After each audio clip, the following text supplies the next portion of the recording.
Welcome back.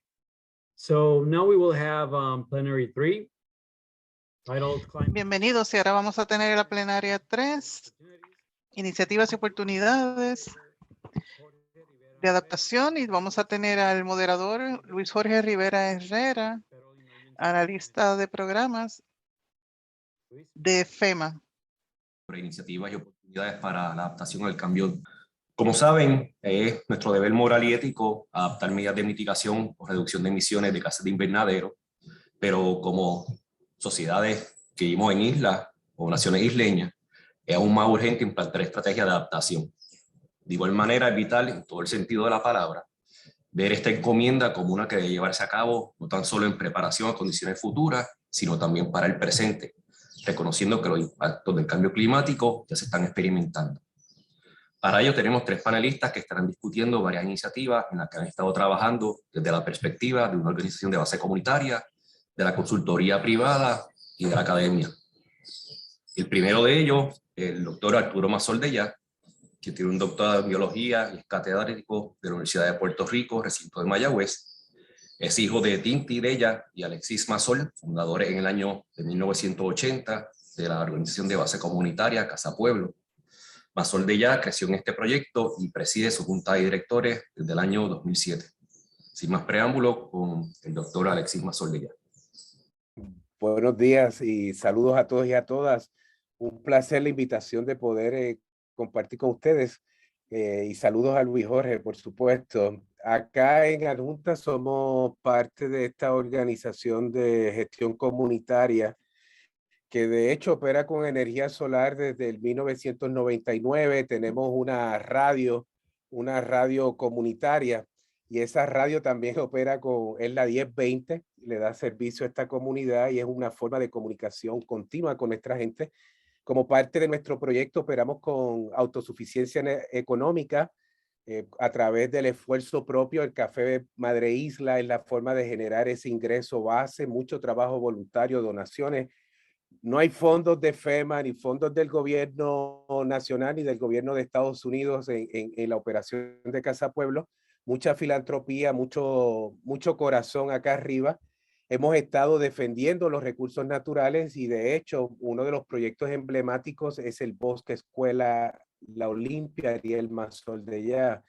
Es un lugar donde se integra las áreas naturales para atender otra necesidad de la comunidad, que es el aprovechamiento académico, el aprender lecciones de la sostenibilidad ecológica. Qué mejor currículo que aprender del bosque mismo, lo que podemos hacer en sociedad para armonizar nuestra existencia con nuestra realidad planetaria.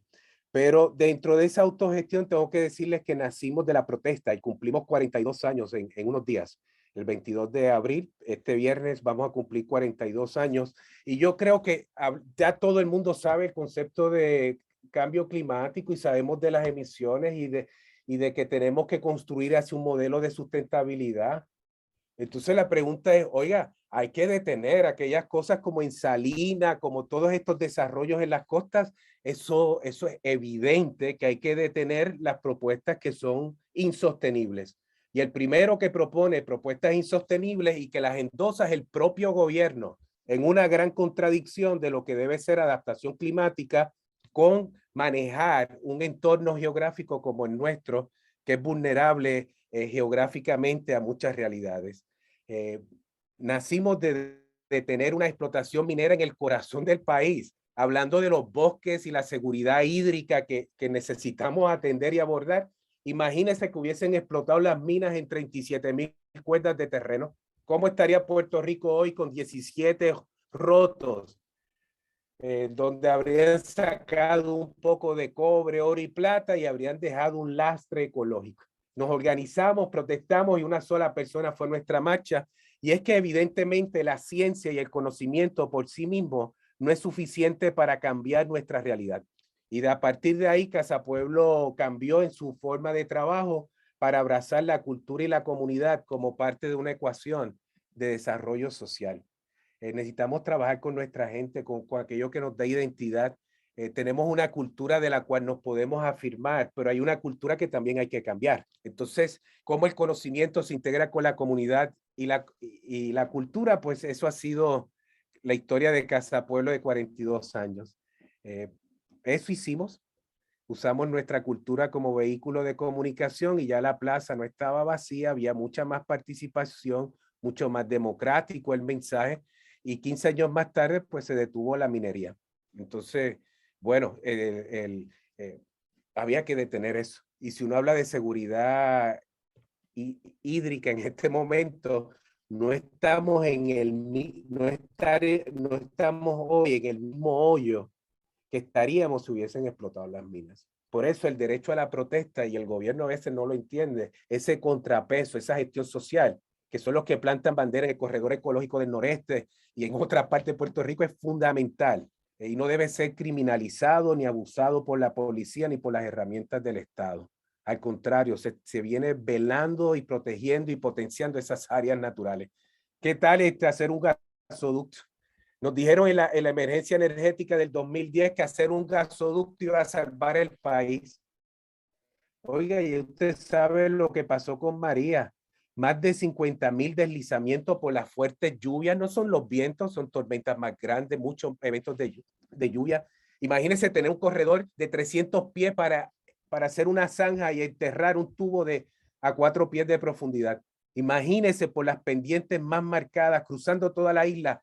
¿Qué habría hecho diferente tener ese gasoducto con la crisis de María, con la crisis de Luma, con la crisis del breaker? ¿Qué haría ese tubo que pondría a Puerto Rico en una mejor posición? Absolutamente nada. Es más, hubiese añadido unos niveles de riesgo adicional por los deslizamientos que FEMA estaría volviéndose loca en estos momentos viendo cómo resolver un tubo a presión por las pendientes más hostiles que usted puede encontrar en Puerto Rico. Así que ahí el derecho a la protesta también es una forma de perseguir sustentabilidad, es detener aquellas propuestas que son insostenibles.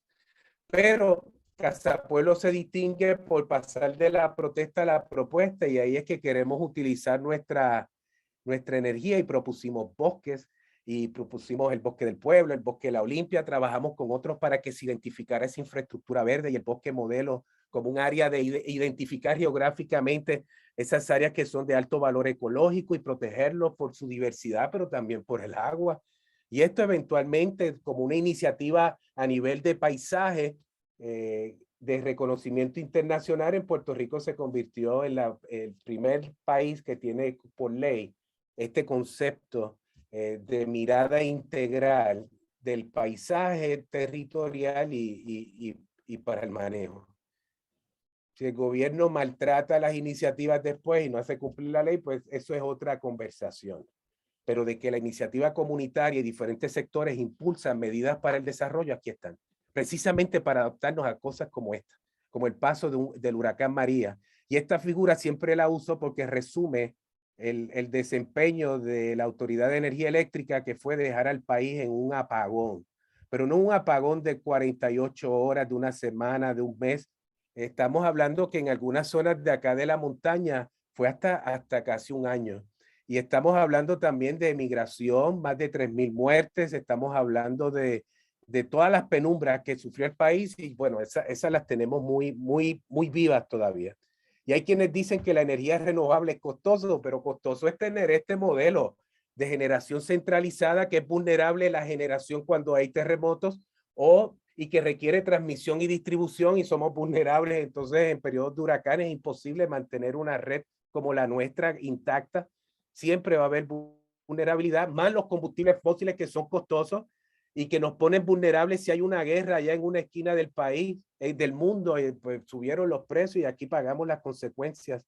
Y si usted piensa en el atolladero económico del país, en la colonia, en una república o en la estadidad, ¿quién puede vivir donde hay un desangre, donde gran parte de la actividad productiva es para pagar precisamente por los combustibles cuya quema compromete con gases de efecto invernadero la estabilidad del planeta? Entonces eso hay que cambiarlo. Esta es una figura que muestra después del paso de María el último 30% que fue reenergizado. Y usted va a ver que la mayoría de los puntos están en la cordillera central. Este es el lugar donde el gobierno llega último. Por diferentes razones, acceso, hay menos densidad poblacional, usted va a zonas urbanas, todas esas razones. Pero si usted piensa en que tiene que construir resiliencia, este es el primer lugar que tiene que atenderse. Aquí es donde hay que construir resiliencia energética para que en caso de una eventualidad, esa zona que usted sabe que va a llegar tarde, esté parcialmente atendida o por lo menos estable desde el punto de vista energético. Y eso es lo que hacemos en Casa Pueblo, promoviendo generación de energía en el punto del consumo. Lo venimos haciendo desde el 1999. Después del paso del huracán María, pues la casa tenía sus paneles muy puestos. Pudimos reabrir y retomar cierta normalidad inmediatamente. Así que después de este gran evento natural, el desastre que vino con el gobierno es después. En el caso de Casa Pueblo pudimos reabrir, se usó como un oasis energético, organizamos una campaña de educar y apoyar a nuestra gente con lámparas solares, iluminar a Adjuntas y Puerto Rico con el sol, más de 14,000 lámparas, y de ahí entonces nos movimos a hacer cucubanos, casas como Casa Pueblo para que no sea el único oasis energético. Hay más de 100. Hace un mes terminamos 10. Y esas casas son para familias con condiciones crónicas de salud. Luma falló con su breaker allá en Costa Azul, comprometió al país entero, pero estas casas tenían su máquina de diálisis peritoneal, su máquina de terapia respiratoria, de apnea de sueño funcional. La familia pudo estar tranquila porque gozaban de seguridad energética, redundancia en su configuración. Entonces, ¿por qué no podemos hacer casas solares a una zona de alta pobreza, donde la energía puede convertirse en un motor para atender la pobreza, de justicia, de desarrollo local, con responsabilidad planetaria? Esto es como evidente. Y uno dice, pero ¿y dónde está la cabeza del gobierno? ¿Es todo la generación centralizada y realambrar el mismo modelo o vamos a hacer algo distinto? De ahí hicimos ¿cómo se llama esto? La barbería solar. Y de pronto hicimos un cine solar pensando en salud mental, educación. Hicimos infraestructura crítica, el hogar de adultos ancianos, de adultos mayores, la torre de comunicaciones que le falló, no solamente los servicios públicos, los privados también de comunicaciones. Nuestra torre de Radio Casa Pueblo opera ahora con el sol y genera energía base. Y tenemos un generador eléctrico de resguardo. Y la Autoridad de Energía Eléctrica es la fuente de energía alterna. Pero tenemos una generación base en el punto del consumo con almacenaje para que sea operacional en caso de necesidad. Y los colmados pensando en seguridad alimentaria, y qué tal los bomberos y las emergencias médicas, infraestructura crítica, la escuela, tenemos proyectos de investigación, casa, la farmacia. Bueno, ¿por qué no podemos promover generación con la gente en el punto del consumo y entonces que alivie y reduzca las vulnerabilidades de un sistema centralizado? Eso está al alcance. Y desde en el 2019 marchamos por el sol, no en contra de un gasoducto ni de las minas, no, a favor de un futuro nuestro, que sea responsable planetariamente. Y ese que está en el centro se llama Alex Honnold, de Free Solo, ganó un Oscar, es un escalador profesional sin soga, y con él propusimos en ese momento hacer Adjuntas Pueblo Solar, ir al lugar de servicios básicos que más empleo genera, y atendiendo temas de inequidades de género. De 6 instaladores, 3 fueron mujeres también, así que las quiero reconocer, y esto es Adjuntas desde el cielo ahora. Estos negocios gozan de generación de energía en el punto de consumo, la farmacia, la panadería, 2 mueblerías, una ferretería, la óptica, una tienda de enseres eléctricos y cosas como esa. Arturo, nos quedan 3 minutos. Sí, estamos acabando, estamos al día, Luis. Entonces, el complejo de baterías de 1 megavatio se instala en el verano y se completa esta microred que el Departamento de Energía Federal lo ha reconocido como uno de 10 lugares para el estudio de microredes energéticas. Y esto es Adjuntas desde arriba, el centro urbano. La mayoría de nuestras instalaciones, más de 200, son en zonas rurales, pero aquí usted puede ver que hay gente que ya está abrazando la producción de energía en el punto del consumo. Somos menos vulnerables. Adjuntas está en una mejor posición que antes del paso del huracán María desde el punto de vista de seguridad energética. Si una instalación falla, no compromete el pueblo entero. Así que en ese sentido hay mucha redundancia y hay muchas protecciones desde el punto de vista de esa configuración. Ahora estamos terminando la construcción del bosque solar, lo que se va a convertir este lote en un espacio con unos árboles que tienen postes como si fueran el tendido eléctrico, pero sus ramas son paneles solares, como diciendo el futuro de la energía solar. Este lugar es una plaza de la cultura, va a ser un lugar donde la gente, si se va la luz, va a poderse conectar. Le está dando energía a las casas circundantes, pero a la nevera, solamente a la nevera, pensando en seguridad alimentaria. Así que es una microred residencial con unas esculturas artísticas funcionales de energía solar. Y los quiero invitar a que este sábado vamos a celebrar nuestro 42 aniversario y una de las actividades va a ser precisamente inaugurar este oasis energético. Con eso, pues me quiero despedir y dejarles saber que un futuro alterno está al alcance, que la resiliencia no es individual, que no es transferirle eso a la gente. La fortaleza, en el caso de Adjunta, la resiliencia es la fortaleza comunitaria, que lugares de comida, de atención de comunicaciones, infraestructura crítica, hogares, salud, la pobreza, activación económica, se integran todas con un sistema de generación de energía propio, y eso construye una comunidad mucho más sólida, mucho más resiliente, menos vulnerable. Seguimos vulnerables, pero en una mejor posición para vivir en lo cotidiano y para enfrentar amenazas futuras. Muchas gracias. Muchísimas gracias, Arturo. Excelente presentación. También por regalarnos 20 segundos para ganar tiempo. Tenemos a John Englander, que es oceanógrafo, y su principal área de interés es el aumento en el nivel del mar.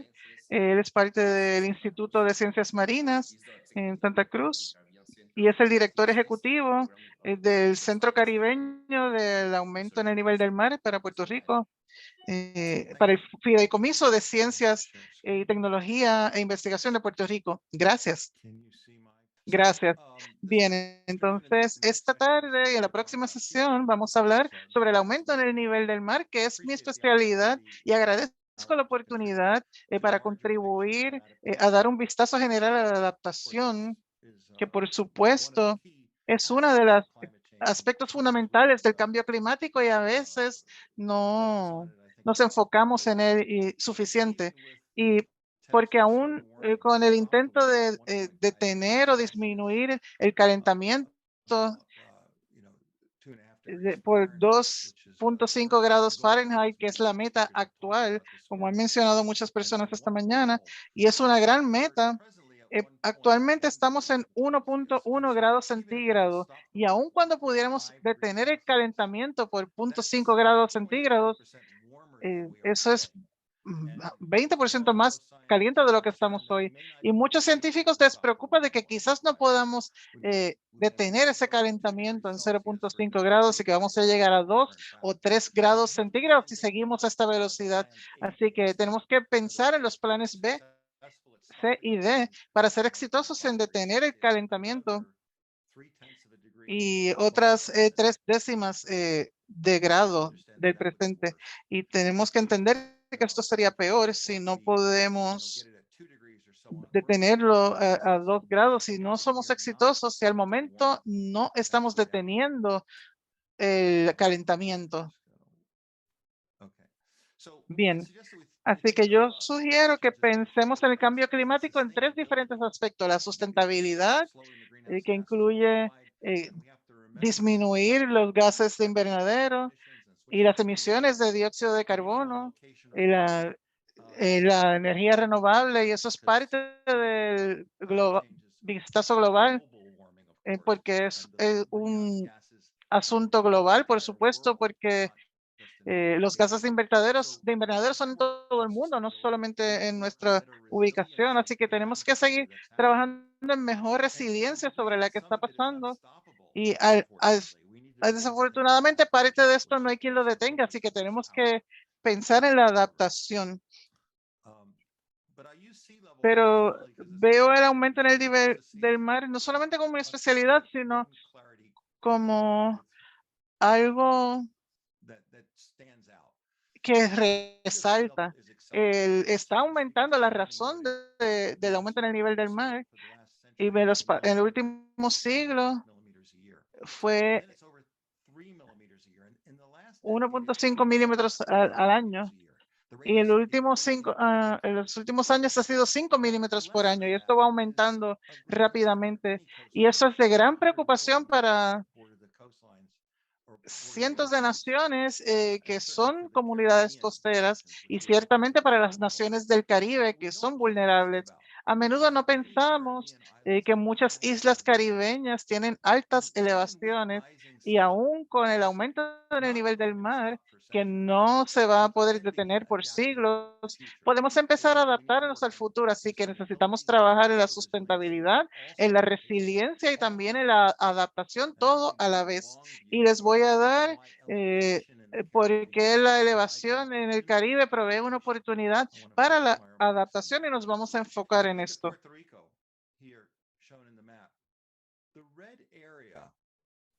Las áreas en roja muestran las partes de Puerto Rico que están a 10 pies, 3 metros o menos en comparación con el nivel del mar. En otras palabras, cuando tengamos una elevación de 10 pies, sea en 100 años o 200 o 300 años, cuando ese nivel del agua suba 10 pies, y yo les voy a hablar de por qué esto no tiene remedio, cuando ese nivel del agua esté más alto, las áreas en rojo que vemos en este mapa van a estar bajo agua.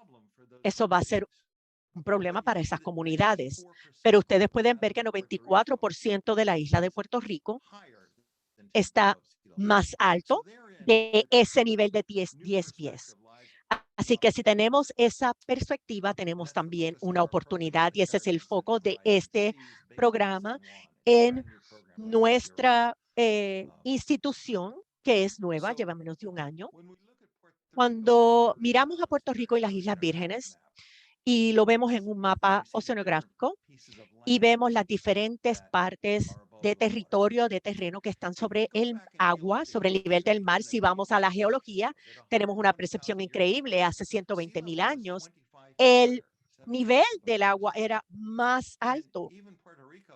Incluso Puerto Rico era más pequeño cuando teníamos 25 pies, el mar a 25 pies de altura, más alto. Y hace 20,000 años, el nivel del agua estaba a 400 pies más bajo y Puerto Rico y las demás islas, Vieques, Culebra, todo estaba junto y era un solo cuerpo de tierra. Así que el cambio del nivel del mar también cambia las costas y generalmente pensamos que las costas son incambiables, a menos que estemos hablando de la erosión. Pero si les hago esto más claro, esto muestra cómo ha cambiado el nivel del agua en los pasados 20,000 años, perdonen, y estamos en el nivel presente hace unos 6,000 años.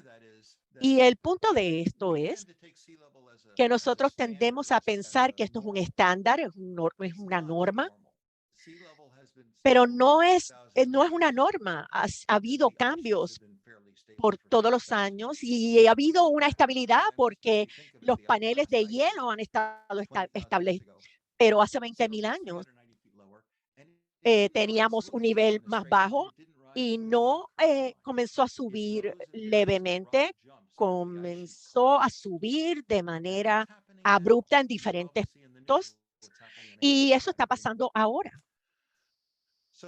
Así que esta gráfica que está en mi libro y en mi espacio en la internet, si quieren obtenerlo, nos da una perspectiva de esto. Son 400,000 años. Vemos 3 ciclos de épocas de cielo donde hemos tenido cambios de temperatura de 5 grados Celsius. Nosotros estamos en la parte caliente por los pasados 2.5 millones de años. A medida que el planeta se calienta, normalmente tenemos que hay más dióxido de carbono en el océano. Ahora mismo lo tenemos en la atmósfera y se está atrapado en la atmósfera, pero cuando ven la parte de abajo de la gráfica en azul, ustedes van a ver que va de la mano del cambio de temperatura global. Y nuevamente lo que vemos como los gases de invernadero, que lo vemos arriba en verde, vemos que también va a nivel con las otras dos elementos o tendencias. Y cuando tenemos dióxido de carbono en la atmósfera, hay más calor en la atmósfera, pero parte de lo que estamos haciendo en nuestra institución, y les pido que nos contacten porque somos parte del fideicomiso de Ciencias, Tecnología e Investigación. Voy a tener a un colega que va a estar acompañándolos más adelante porque yo tengo que terminar en 1 hora. Pero nosotros apreciamos ser parte de la comunidad de cambio climático del Caribe y les pedimos a todos que seamos y hagamos todo lo que tengamos que hacer para ser más resilientes y para atrasar ese calentamiento global, pero también queremos enfatizar que nosotros tenemos que planificar para tener unos niveles más altos del mar. Las predicciones son que tendremos de 2 a 7 pies de aumento en los niveles del mar. Y en términos de 100 años, ya estamos hablando de 10 pies, así que necesitamos pensar a corto plazo y a largo plazo para adaptarnos al futuro mientras tenemos tiempo de hacerlo. Gracias, John. Nuestro próximo presentador es Lloyd Garner. He's an environmental planner who has been involved in environmental management in the Caribbean since 1982. Involucrado en el Caribe desde 1992 y ha provisto servicios para proyectos y política pública, iniciativas en los Estados Unidos y en las Islas Vírgenes y Puerto Rico. Y con ustedes, Lloyd Gardner. Buenas tardes, colegas.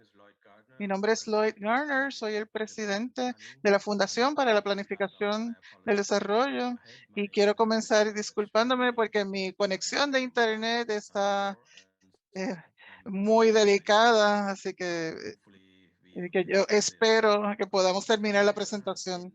La Fundación ha estado activa en el cambio climático, en la iniciativa del cambio climático en las Islas Vírgenes, desde que comenzó en el 2015, y lo que me gustaría hacer es presentar un vistazo general de la situación actual, en vez de tratar de ir en detalles específicos. En el 2015 les voy a decir en un momento que fue el momento en que comenzamos en el 2015.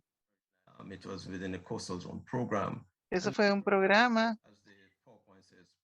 y como tuvimos talleres, publicaciones y discusiones con la Universidad de las Islas Vírgenes y nuestro centro. Hemos tenido proyectos. El cambio, la iniciativa en las Islas Vírgenes comenzó en el 2015 para manejar el cambio climático y de allí salió una orden ejecutiva, como podemos ver aquí en la pantalla, que atiende los cambios climáticos. Y entonces tuvimos 2 proyectos que fueron financiados, uno para la construcción y para una iniciativa de educación que fueron financiadas por fondos federales. Hay un informe que se produjo de la universidad, por parte de la Universidad de las Islas Vírgenes y otras entidades. Y hubo un taller acerca del impacto económico que tiene el aumento de los niveles del mar en la actividad social, para nosotros poder considerar cómo vamos a manejar esos eventos.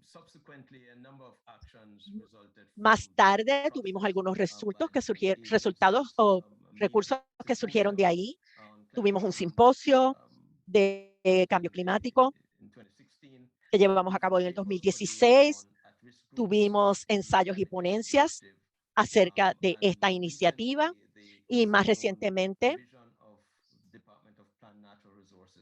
Tenemos una división de recursos naturales que está llevando a cabo evaluaciones como se requiere a base de la orden ejecutiva. El estado actual del proyecto es que no hay programa, pero hay muchas actividades que se están llevando a cabo por diferentes elementos de las universidades, sin fines de lucro, etcétera, pero no hay un mecanismo de coordinación y no hay unas guías generales. Así que esto es una preocupación que tengo, porque puede surgir una mala adaptación que no nos permita maximizar los recursos. La cantidad de actividades de apoyo del el Departamento de Agricultura y las comisiones de cambio climático, el estudio del subatlántico, el capítulo de las Islas Vírgenes. En Puerto Rico también tenemos un resumen que se está llevando a cabo de parte de NOAA.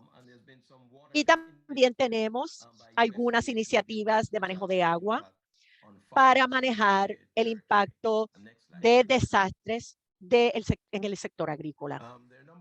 La cantidad de oportunidades que esta actividad, la cantidad de planes que se han presentado han aumentado en los últimos 2 años y todas esas son oportunidades que pueden incorporar el cambio climático en las estrategias, el plan de uso de tierra y agua. La información que tengo es que eso va a estar comenzando pronto. La Visión 2040, que es una estrategia económica y un plan de acción, comenzó el año pasado.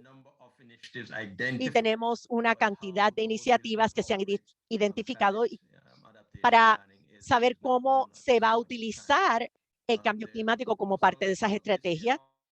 Tenemos otros planes que en este año fiscal para comenzar a trabajar el plan del sistema de parques territoriales, también el plan recreacional territorial al aire libre, el plan de agricultura de las Islas Vírgenes, que eso está en proceso. Ya hemos pasado por el proceso de la consulta a los ciudadanos. También tenemos una estrategia de vivienda de parte del Departamento de Vivienda de las Islas Vírgenes.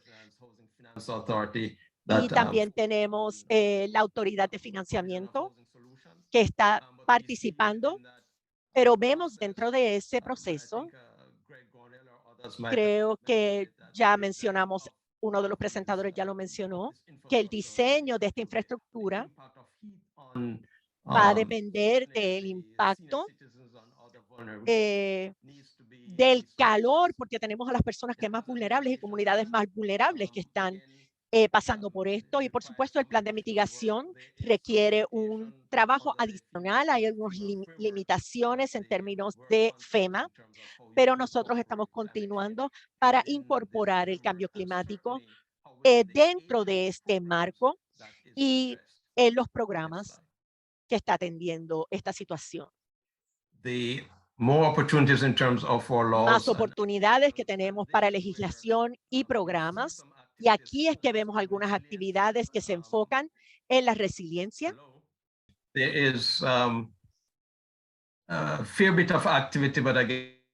Vemos que hay actividad, pero no tenemos un marco general que atienda estos procesos de planificación.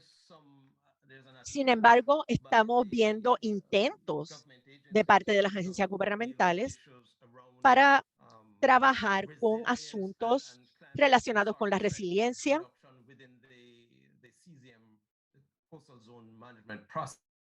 o el manejo de recursos. El manejo de los recursos naturales requiere leyes, programas, y eso está trabajando con la planificación para adaptación, y nuevamente esos son recursos de agua y también otros manejos o administración de ecosistemas. La investigación y desarrollo de agricultura está siendo atendido y hay una esperanza de que se pueda expandir el apoyo no solo a la comunidad agrícola, pero a toda la población que tiene sus propios huertos y también, por supuesto, quiero dedicarle un poco de tiempo a las subvenciones en bloques para el desarrollo comunitario. Eso tiene el potencial para recaudar inversiones y utilizarlas para la planificación de adaptación. Desafortunadamente, no vemos en el plan actual que se presentó ante FEMA que esas iniciativas de adaptación estén incluidas tanto como quisiéramos, pero eso es algo que se está trabajando y FEMA está considerando entrar en el proceso esas iniciativas de adaptación. La orden ejecutiva todavía está en funcionamiento y estamos trayendo tanto al sector privado como al público y a la comunidad para que toda la sociedad sea parte de esta iniciativa de pensar en la adaptación ante el reto del cambio climático, y entiendo que esos mecanismos se van a elaborar y nos van a proveer unos poderes dentro de la estructura actual y nos dará una posibilidad mayor de colaboración.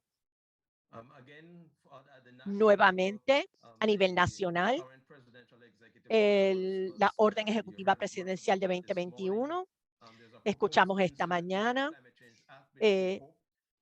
también va a haber una ley de cambio climático en el área insular propuesta. Nosotros queremos que haya una conexión entre lo federal y lo local y sabemos que hay programación o conexión entre todas las agencias federales para alinear las políticas y enfocarnos en lo que es apropiado para los sistemas isleños, las inversiones, los niveles de inversiones en los programas, etcétera. Hay una serie de leyes. Desafortunadamente, la pandemia ha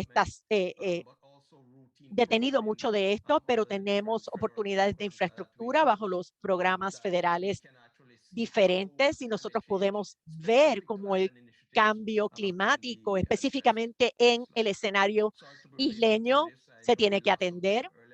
Perdonen que me esté dando prisa, pero es que perdimos un poco de tiempo antes. Algunos de los retos que estamos enfrentando son las actitudes y prácticas, y quiero tocar sobre ellas en un momento. Las actitudes alrededor de cómo nosotros coordinamos y la manera en que manejamos los programas. Todavía estamos enfocados en situaciones aisladas de programas y hay un nivel de que la ciudadanía no confía.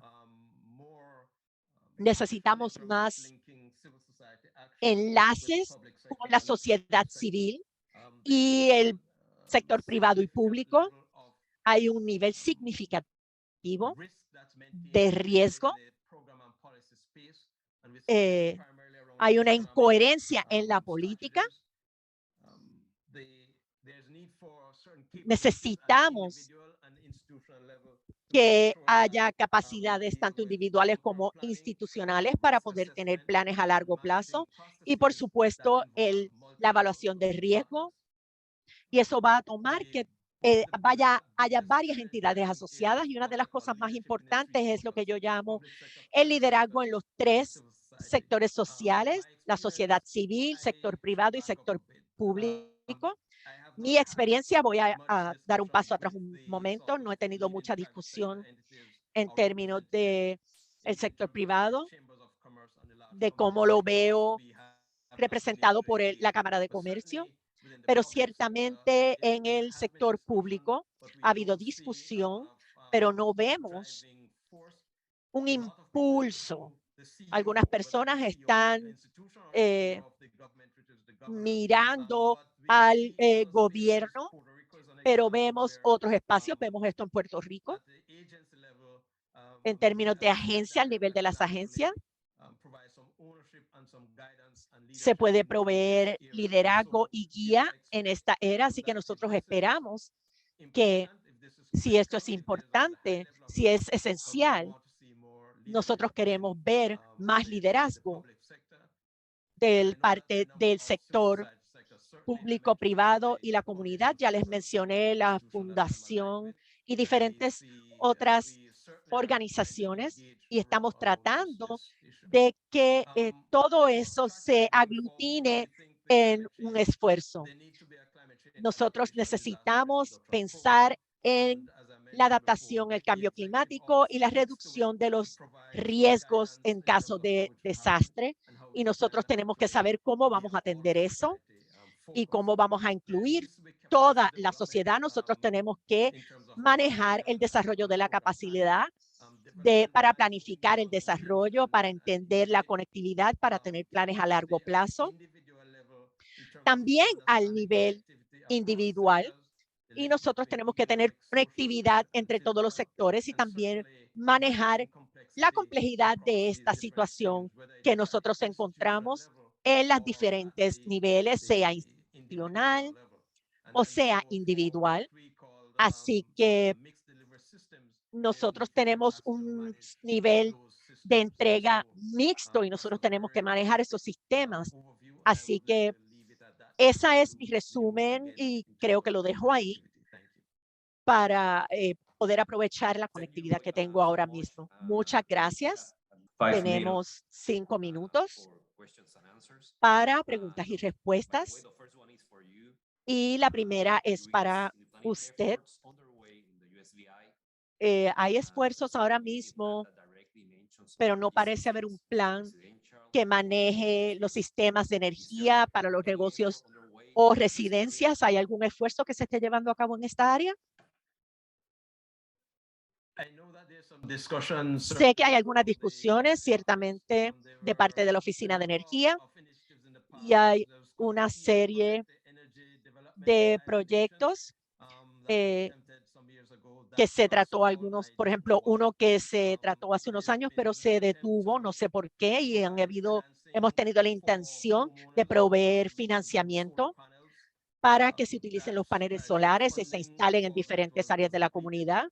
Entiendo que esos fondos ya se acabaron y el programa se descontinuó. Así que la parte de la inversión está ahí, pero hay también discusión dentro de la Oficina de Energía a ver cómo se puede reactivar esto y desarrollar. Desafortunadamente no tengo los detalles sobre esto, pero sé que ha sido discutido.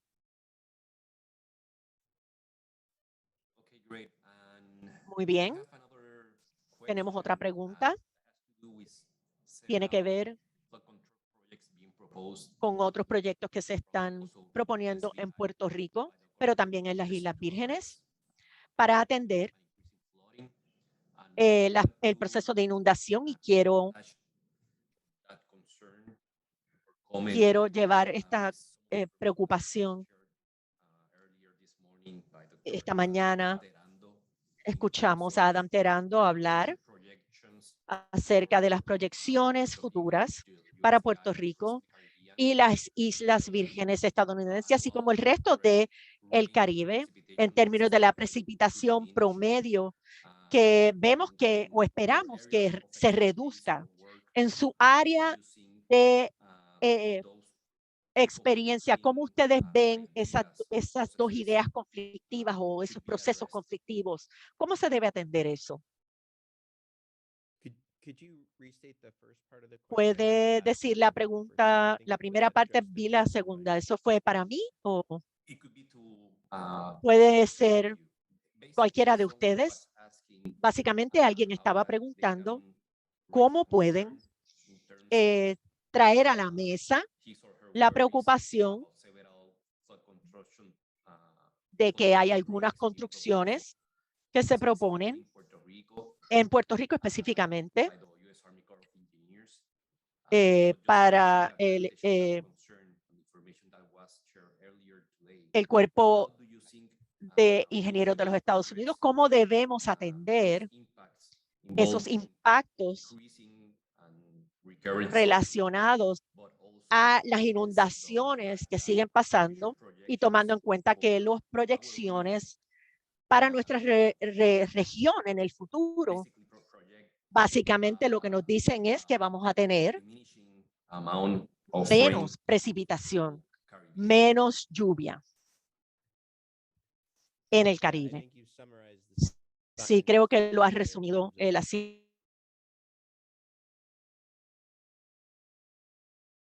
En un tipo de precipitación extrema, pero a la misma vez tenemos una tendencia que vamos a tener menos precipitación de acuerdo a lo que proyectamos en cuanto a las emisiones de dióxido de carbono, lo que nosotros estamos tomando en cuenta. Arturo, veo que tienes tu cámara. ¿Quisieras tú contestar esta pregunta?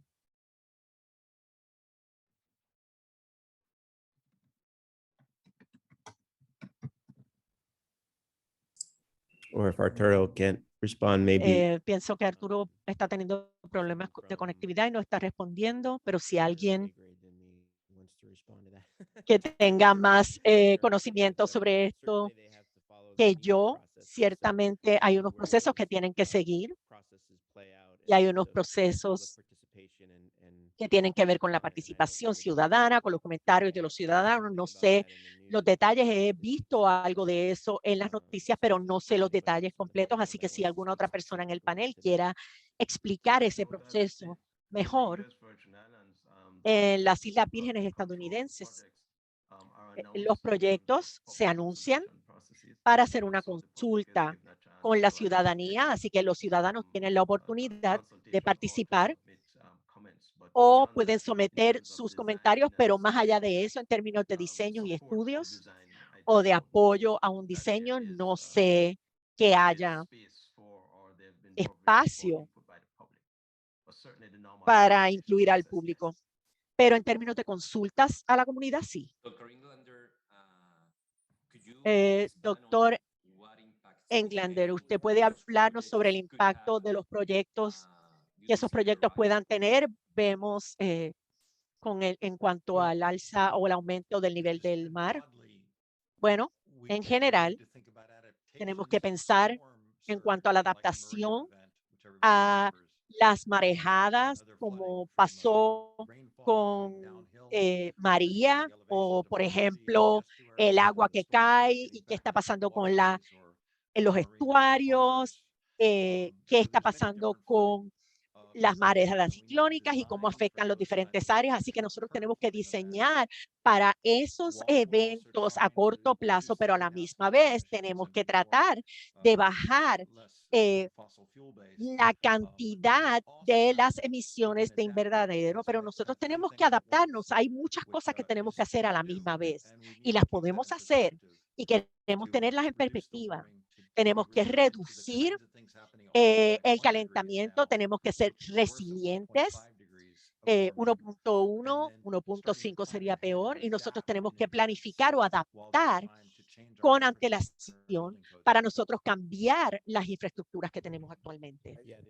La otra cosa que voy a añadir para eso es que nosotros vamos a tener, hablar mucho de las opciones que hay para trabajar con los eventos de inundación a corto plazo y hay muchas soluciones basadas en la naturaleza, así que el ambiente federal en términos de los procesos puede ser bizantino y no necesariamente es la experiencia más útil o más fácil para los usuarios, pero nuevamente yo diría que estamos viendo que el gobierno federal está apoyando esto más y está tomando una mirada seria, no solamente a los efectos de los cambios climáticos, pero a otras consideraciones como la justicia ambiental. Sé que eso es algo importante que viene de la Casa Blanca de los Estados Unidos. Así que yo diría que si tienen comentarios y quieren estar involucrados en ese proceso. Este es un buen momento. Y creo que esa es la respuesta a esa pregunta. No sé si hay alguna otra persona en el panel que quiera contribuir. Tengo que decir, ¿me pueden escuchar? Sí. ¿Le escuchamos? ¿Le escuchamos? Great scientific community, and it has a community La comunidad científica. about different issues. Hay and- muchos asuntos que queremos atender but instead of y hay muchas propuestas, the government wants pero the en community to vez adapt to their proposals, de que el gobierno quiera que la comunidad se adapte a sus procesos y el gobierno se niega a adaptarse a las propuestas de la comunidad engage in y a estar good involucrados. it seems y like the people who are conectados. actually Nos parece que las personas que están protegiendo los recursos naturales están siendo vistos these como communities are trying parte del conflicto, cuando en verdad estas comunidades lo que están haciendo es tratando de proteger los bosques, que es lo primero que nos ayuda a controlar las inundaciones. if you're Y doing sin that, embargo, si estás haciendo esos esfuerzos, to te build ven the como si pipe, estuvieras en contra de lo que quiere el gobierno, que es construir piscinas o hoteles o hacer proyectos mineros. No sé, creo que el gobierno debería aprender a adaptarse a las comunidades y a las ideas de las personas y a la voluntad de participar, pero no lo opuesto, porque creo que lo opuesto es lo que está pasando. Las personas traen estas ideas a la mesa, buscan estas soluciones para Puerto Rico y buscan la participación al final del proceso. No sé si eso es la idea más inteligente de parte del gobierno. Lo que está pasando en Puerto Rico es que todo pasa. unnecessary, and I think Puerto Rico should not be getting trapped Aquí into las personas en Puerto Rico no deberían verse atrapados en conflictos tradicionales, cuando estamos hablando de la adaptación al cambio climático, que es una preocupación muy importante. Nosotros deberíamos estar de acuerdo en todos estos asuntos y movernos hacia adelante. Y no sé, me parece que participation need to be la changed. participación, la manera en que participamos tiene que cambiar. Estos comentarios e ideas, damos entonces por terminada la sesión, consciente de que vamos a tener solamente 40 minutos para poder almorzar. Recuerden que durante la tarde el simposio o la conferencia va a ser en un formato de presentaciones concurrentes. Una de ellas es aumento del nivel del mar y manejo, planificación costera. Otra, vulnerabilidad social y salud pública. La tercera tratará sobre recursos naturales terrestres. Y la cuarta, seguridad alimentaria o alimenticia en isla. Esta tendrá una duración de 1 hora, de 12:45 a 1:45.